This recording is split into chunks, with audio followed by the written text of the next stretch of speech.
I think what really kind of got things kind of fully cooking to the level it's at now was it's actually this puppet right here kind of fell into my lap.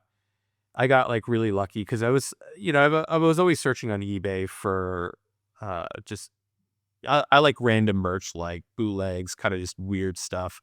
And I saw this puppet kind of get listed, and the guy said, "Oh, it's it was used in the movies, and um, it was decapitated." Which I've been looking at Tom Spina's site for a really long time, actually, and so I knew that a lot of them, they would come kind of headless, and so I knew I was like, "This looks legit," and so I caught it maybe like 4 minutes after he posted it, and so I reached out to him like, "Hey, like, what do you want for this thing?" And he said just like it was like $200. I was like, $200? I mean, that's a risk I take any day of the week, Yeah. because I knew the Trick or Treat Gremlins had already been out, and so I knew what those looked like, and I was like, "This is not a Trick or Treat Gremlin." I was like, "This looks legit."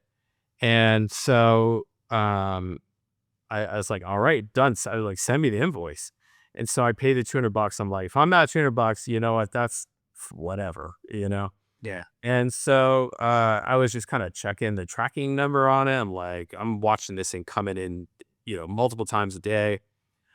It gets delivered to my neighbor's house because where I lived at the time, like, I lived on a cul-de-sac, and one of my neighbors had the exact same house number as me, even though it was technically a different street. So we used to exchange packages. So this, theoretically, I mean, who knows what this thing's worth? $50,000 Gremlin gets delivered to my neighbor's house, in some FedEx box. And so I saw it got delivered, went over there, grabbed it, and opened it. I was like, okay, this is it. This is legit. And so I think that's sort of that. I think like a lot of collectors are always kind of chasing that initial rush, of like your first piece, like how incredible that was.